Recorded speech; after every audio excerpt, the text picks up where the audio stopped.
Ako si Daniza Lopez, hatid sa inyo ang mga pinakamainit na balita sa bansa dito sa News Force. Para sa ulo ng mga balita, DOH Secretary Teodoro Herbosa tinalaki ang panganib sa kalusugan ng mga bata matapos ang pertussis outbreak. Magnitude 5.1 na lindol, niyanig ang Eastern Samar. Investment pledges ng Pilipinas mula sa Amerika at Japan posibleng umabot sa $100 billion. Mga bagong botanteng nagparehistro halos 2 milyon na.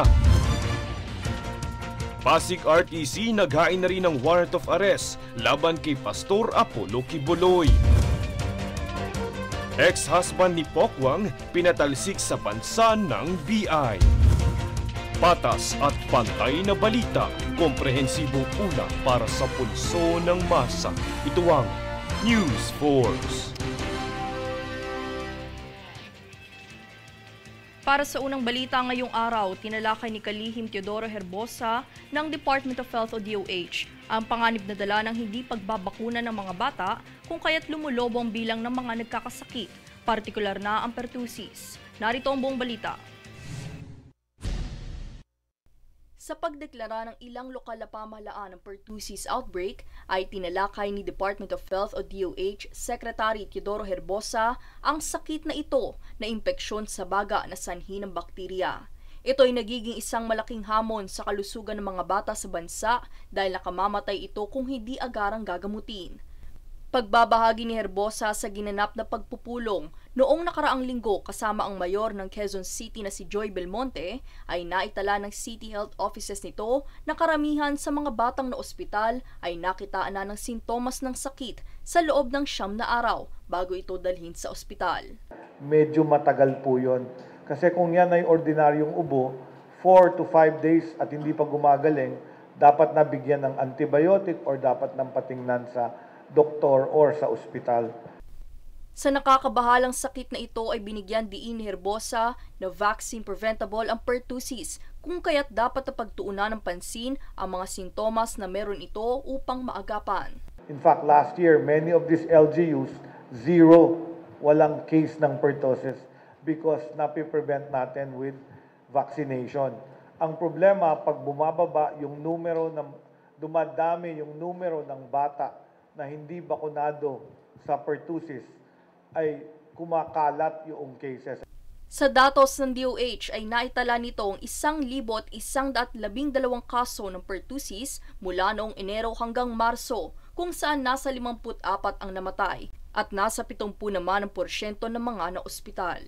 Naitala naman ang pinakamaraming bilang sa rehiyon ng Calabarzon na mayroong 233 kaso ng pertussis kung saan mataas din ang case fatality rate nito na nasa 6%.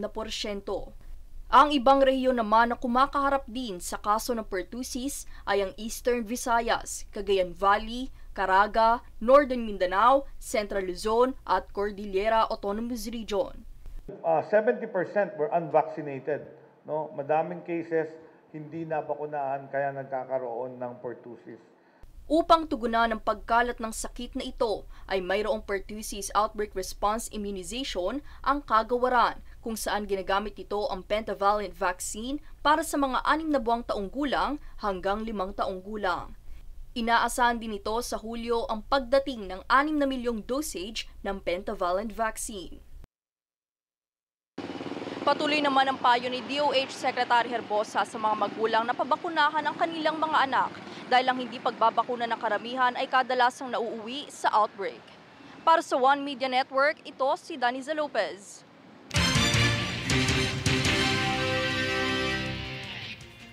Sa ibang kaganapan naman, nakipagpulong si Pangulong Ferdinand Bongbong Marcos Jr. kay US President Joe Biden at Japanese Prime Minister Fumio Kishida.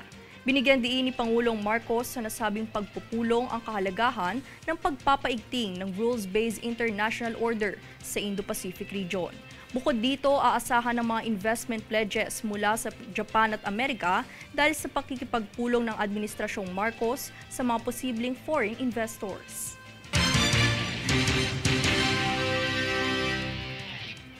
Matapos ang isinagawang entrapment operation, arestado ang mga pampasaherong kolorum na van, kabilang ng kaanak ni Department of the Interior and Local Government o DILG Secretary Benhur Abalos Jr. Tunghayan ang buong detalye sa ulat ni Princess Castro.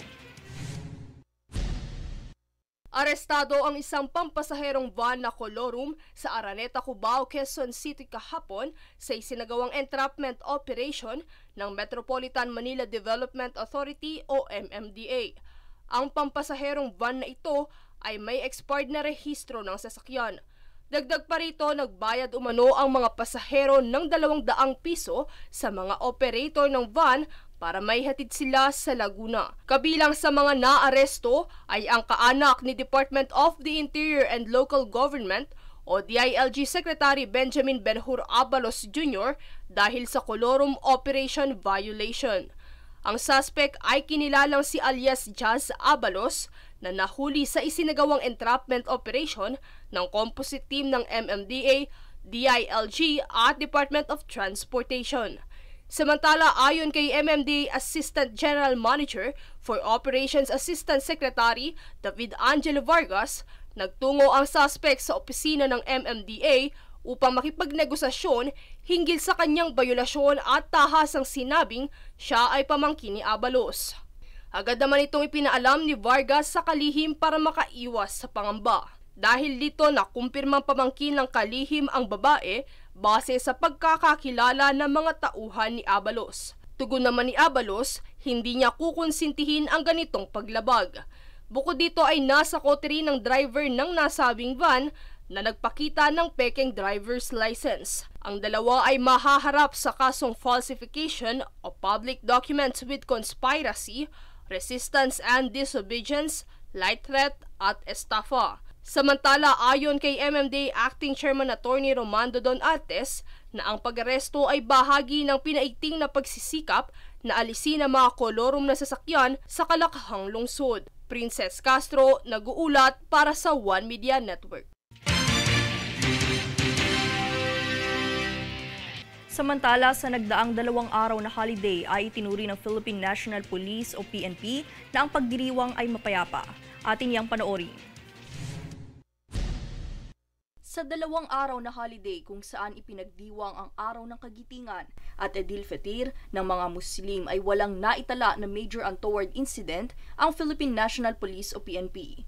Sa pahayag ni PNP Public Information Office Chief Police Colonel Jean Fajardo, itinuturi ito ng ahensya bilang mapayapang pagdiriwang.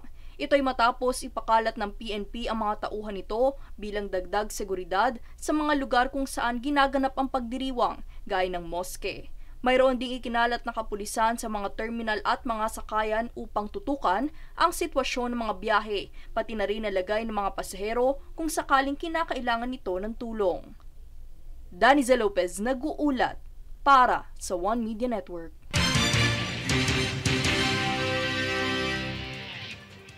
Sa ibang panig ng bansa, isang magnitude 5.1 na lindol ang yumanig sa Dolores, Eastern Samar nitong ika-11 ng Abril, alas 12:20 ng madaling araw.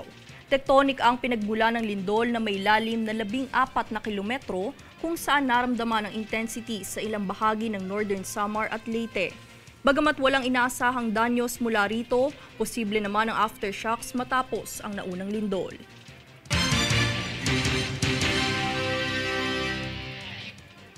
Nang dahil sa tag-init, patok na patok ngayon sa ilang barangay sa Tondo, Manila ang mga inflatable pool. Kabi-kabilaan ng mga batang nagtatampisaw sa ilalim na sikat ng araw kung saan karamihan sa mga ito ay naglagay lamang ng tolda o tent para magsilbing lilim sa mga portable pools. Patuloy pa rin naman ang paalala ng mga kinauukulan sa publiko na isalang-alang pa rin ang pagtitipid ng tubig.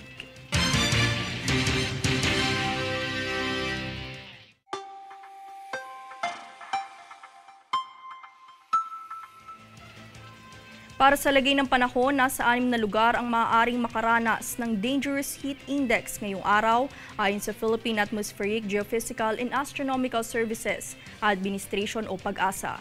Ang heat index ay maaaring pumalo sa 42 hanggang 44 degrees Celsius sa mga sumusunod na lugar na nakatala sa inyong TV screen.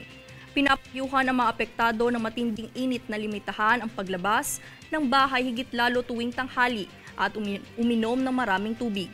Kung di naman maiwasan ang paglabas ay magdala at magsuot ng pananggas sa init.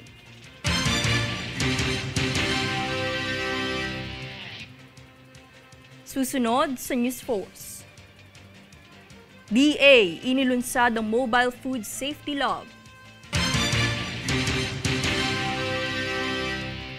BCIU inaresto mga dayuhang Amerikano na sangkot sa pang-aabuso ng menor de edad.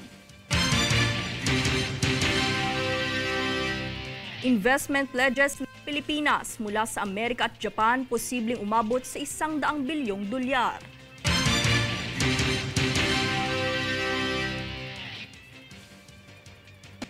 Manatiling nakatutok para sa higit pang mga balita sa pagbabalik ng News Force.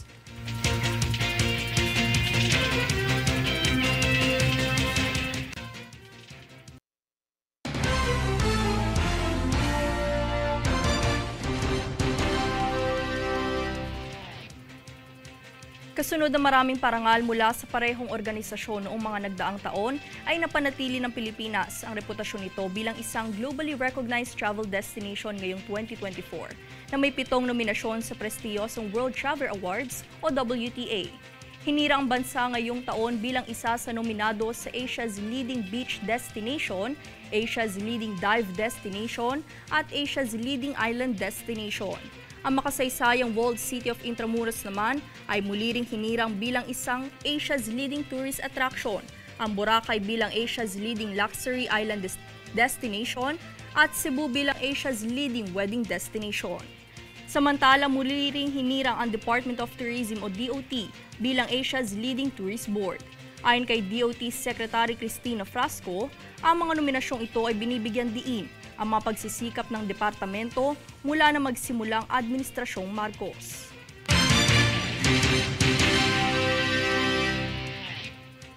Para sa usaping trapiko at transportasyon, tiniyak ni Pangulong Ferdinand Bongbong Marcos Jr. na prioridad ng administrasyon ang pagpapabuti ng transit system ng Pilipinas upang maibsan ang problema sa traffic. Para sa detalye, narito si Francis Riudique. Matatanda ang ipinag-utos ni Pangulong Ferdinand Marcos Jr. na gawin na lamang sa gabi ang mga roadwork projects. Ito umano ay upang maibsan ang bigat ng trapiko sa mga kalsada. Kabilang na rin sa naging solusyon ay ang pagbabago ng mga working hours ng mga empleyado ng mga local government unit sa National Capital Region. Ilan lamang ito sa mga agarang aksyon ng kasalukuyang administrasyon para sa lumalalang problema ng traffic. Sa kabilang banda, binigyang diin ni Pangulong Marcos na kung pag-uusapan naman ay long-term solution ay ang pagsasagawa ng mass transit system sa bansa. Ito ay dahil nabanggit ng Pangulo na 4.9 billion ang commuting cost sa Metro Manila kada araw.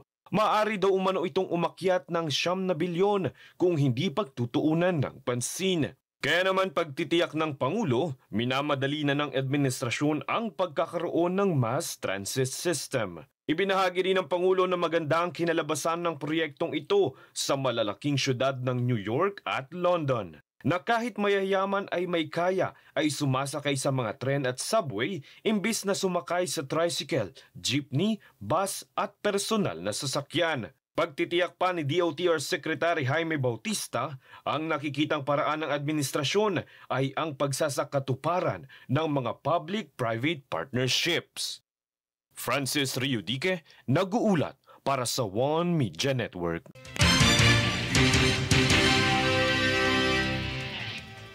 Sa iba pang ganap ng Pangulo, tinatayang aabot sa $100 bilyong ang makakalap na investment pledges ng Pilipinas mula sa Amerika at Japan sa mga susunod na 5 hanggang 10 taon. Ito ang ibinahagi ni Philippine Ambassador to United States Jose Manuel Romualdez dahil umano sa makasaysayang trilateral meeting ng 3 bansa.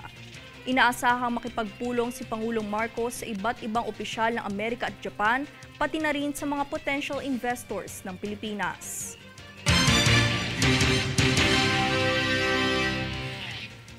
Dumako naman tayo sa balitang may kaugnayan sa kalusugan dahil sa hangaring makapaghandog ng ligtas at masustansyang pagkain para sa hapag ng mga mamamayang Pilipino, naglunsad ang Department of Agriculture o DA ng Mobile Plant Food Safety Laboratory. Para sa iba pang impormasyon, narito si Jade Buhoy. Ngayong buwan ng Abril, opisyal nang inilunsad ng Department of Agriculture o DA ang Mobile Plant Food Safety Laboratory. Ang Mobile Plant Food Safety Laboratory ay kauna-unahang mobile lab sa Pilipinas na hatid ng ahensya. Ayon sa DA Secretary na si Francisco Chu Laurel Jr., ito ay bahagi ng kanilang hangaring makapaghain ng ligtas at masaganang pagkain para sa mga Pilipino. Kabilang narito ang layuning umangkop ang ahensya sa mga makabagong paraan at teknolohiya upang makamit ang kanilang ninanais. Tinatayang nasa 20 milyong piso ang ginugol sa mobile lab upang masigurado na ang pagkaing hinahain sa bansa ay malinis at ligtas. Ito ay may modular setup kung saan sinisigurado nito ang mabilis na pagtatansya at pagbubusisi sa mga tira ng pesticide, heavy metals at mga bakterya o mga organismo na maaaring makapagpainam sa mga tanim, kung saan kinakailangan ng 20 hanggang 30 sample kada araw sa murang halaga. Jade Buhoy, nag-uulat para sa One Media Network.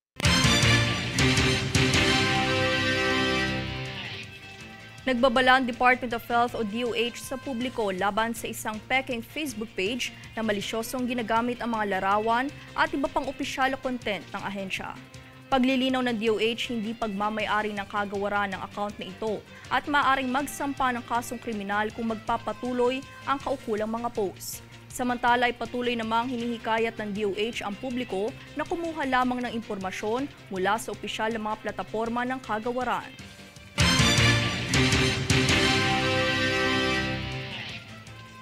Sa iba pang balita, nag-organisa ng Community Outreach Feeding Program kamakailan ang mga tauhan ng Philippine Coast Guard o PCG sa Barangay Cormidal, Tabaco City, Albay. Sa pakikipagtulungan ng mga opisyal ng barangay at SK ng Cormidal, mahigit 200 benepisyaryo ang nakatanggap ng pagkain. Bukod dito ay naghandog din ang mga tauhan ng PCG ng 2 basketball ring net upang hikayatin ang mga residente ng pangalagaan ang kanilang kalusugan sa pamamagitan ng sports. Ayon naman kay Acting Commanding Officer ng BRP Dagohoy na si Coast Guard Lieutenant Ramon Padilla IV, ang inisyatibong ito ay naglalayong palakasin ang ugnayan sa pagitan ng PCG at ng lokal na komunidad.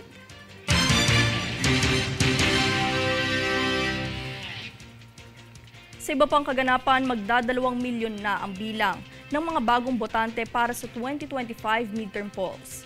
Ayon kay COMELEC Chairman George Garcia, nasa 1,720,887 na ang mga rehistradong bagong botante. Nananatiling rehiyon ng Calabarzon ang may pinakamaraming voter registrants na sinundan naman ng National Capital Region o NCR at Central Luzon.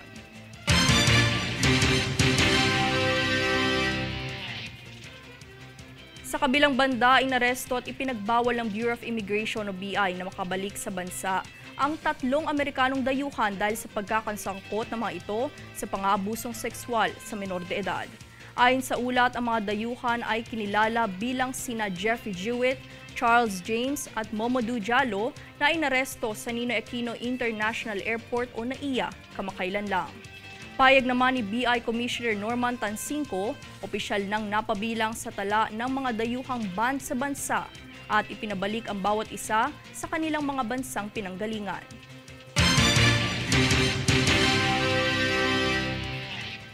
Susunod sa News Force. Makati Health Department nakatakdang isagawa ang polio immunization sa lungsod. Pasig RTC naghain na rin ng warrant of arrest kay Pastor Apollo Kibuloy.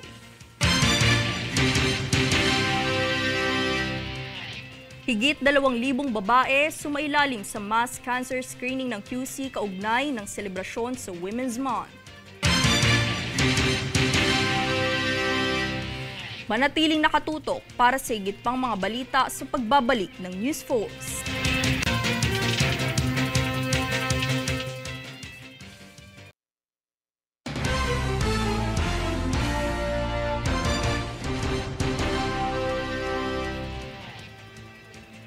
Naihain na ang pangalawang warrant of arrest laban kay Pastor Apollo Kibuloy ng Pasig Regional Trial Court. Para sa detalye, narito si Francis Riodique.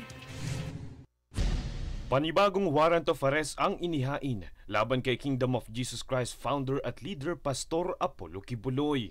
Inisyu ito ng Pasig Regional Trial Court kaugnay ng kinaharap na kaso na qualified human trafficking. Kung lumabas na guilty ang pastor sa nasabing kaso, hindi maaaring makapagpiyansa dahil isa itong non-bailable offense. Kasama rin sa mga akusado ang kanyang 5 assistants. Sila ay sina Jacqueline Roy, Crescente Canada, Pauline Canada, Ingrid Canada at Silva Semañez. Ang naturang arrest order ay inisyu ni Pasig RTC Branch 159, Acting Presiding Judge Reynelda Estacio Montesa, kasunod ng pagbasura nito sa mosyon ng kampo ni Kibuloy. Ito ay ang paghiling na suspindihin muna ang proceedings at ipagpaliban ang pagpapalabas ng arrest warrant sa pastor. Ayon sa kampo ni Kibuloy, ito ay dahil may nakabinbing pang motion for reconsideration sa opisina ni DOJ Secretary Jesus Crispin Remulla. Ngunit ayon sa pagsisiyasat ng Pasig RTC, hindi ito sapat upang mapigilan ang paghahain ng arrest warrant. Matatandaang naghain na rin ng arrest order ang Davao RTC noong nakaraang linggo, ukol naman sa mga kasong sexual at child abuse. Francis Riudique, nag-uulat para sa One Media Network. Upang labanan ng sakit na polio ay isasagawa ng Makati Health Department ang catch-up polio immunization sa lungsod. Plano nitong bakunahan ang mga batang nasa edad 6 weeks hanggang 23 months habang bivalent oral polio vaccine, synchronized immunization naman ang nakalaan para sa mga mayroong edad na 24 months hanggang 59 months. Sisimula naman ito simula ika-15 ng Abril hanggang ika-15 ng Mayo.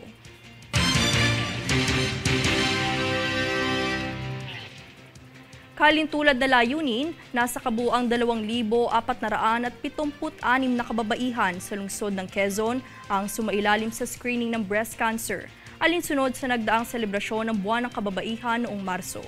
Ang iba pang dapat alamin sa ulat ni Princess Castro. Bilang pakikiisa sa Buwan ng Kababaihan noong Marso, tinapos ng pamahalaang lungsod ng Quezon ang selebrasyon sa pamamagitan ng breast mass cancer screening para sa mga kababaihan. Nasa kabuuang 2,476 na Q-citizens mula sa 6 na distrito ng lungsod ang sumailalim sa screening ng breast cancer sa Health Department ng lungsod. Sa naganap na screening, 146 sa kanila ay nagpositibo sa sakit. Ang mga pasyenteng nagpositibo sa breast mass ay ire-refer sa Quezon City General Hospital para sumailalim sa libreng mammograms, habang ang mga pinaghihinalaang may cancer ay ire-refer sa East Avenue Medical Center. Isinagawa ang inisyatibong ito dahil batay sa datos ng Philippine Statistics Office noong nakaraang taon, ang cancer ang pangalawang nangungunang sanhi ng pagkamatay ng mga Pilipino, kung saan pinakakaraniwan dito ay ang lung, liver, breast, colorectal at prostate cancer. At upang higit na palakasin ang mga hakbangin sa cancer, iminungkahi ng ilang konsehal ang Quezon City Integrated Cancer Control Ordinance. Sa ilalim ng ordinansang ito ay magtatatag ang lungsod ng iba't ibang mga programa upang palawakin ang mga hakbangin sa pag-iwas sa cancer at magtatag ng referral system para sa pagpapagamot sa cancer. Princess Castro, nag-uulat para sa One Media Network.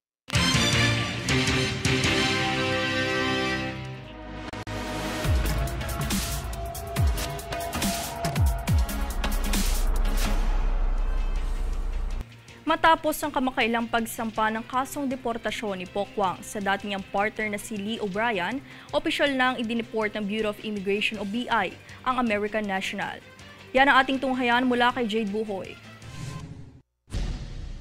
Opisyal nang pinatalsik sa bansa ng Bureau of Immigration o BI ang American national na si Lee O'Brien. Matatandaan noong nakaraang taon, nagsampa ng kasong deportasyon si Pokwang o Marieta Subong sa totoong buhay laban sa kanyang dating kinakasama dahil sa pagtatrabaho nito ng walang angkop na permiso. Sa reklamo ni Pokwang, ipinahayag dito na si O'Brien ay nakapagtrabaho sa iba't ibang production company nang walang employment permit sa DOLE at BI.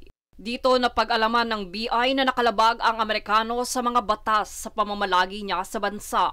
Noong Desyembre rin, ipinagutos na ang kanyang deportasyon. Ngunit nagsampa si O'Brien ng motion for consideration na siyang kalaunan ay ibinasura. Ayon sa BI, opisyal lang idineport sa bansa ang dating kinakasama ni Pokwang matapos makumpirmang wala na itong ibang kasong kinakaharap. Samantala, nabibilang na din ito sa listahan ng mga dayuhang hindi na maaaring makabalik sa bansa. Jade Buhoy, nag-uulat para sa One Media Network.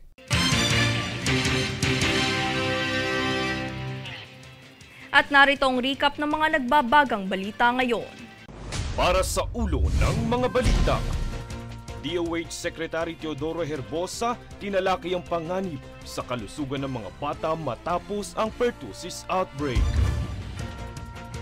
Magnitude 5.1 na lindol niyanig ang Eastern Samar. Investment pledges ng Pilipinas mula sa Amerika at Japan posibleng umabot sa $100 billion. Mga bagong botanteng nagparehistro halos 2 milyon na. Pasig RTC naghain na rin ng warrant of arrest laban kay Pastor Apollo Kibuloy. Ex-husband ni Pokwang pinatalsik sa bansa ng BI. Patas at pantay na balita, komprehensibong una para sa pulso ng masa. Ito ang News Force. At yan ang pinakamainit na mga balita ngayong araw. Manatiling nakatutok sa aming mga ulat at updates sa aming Facebook page, facebook.com/OneMediaNetwork. Ako si Daniza Lopez at ito ang News Force.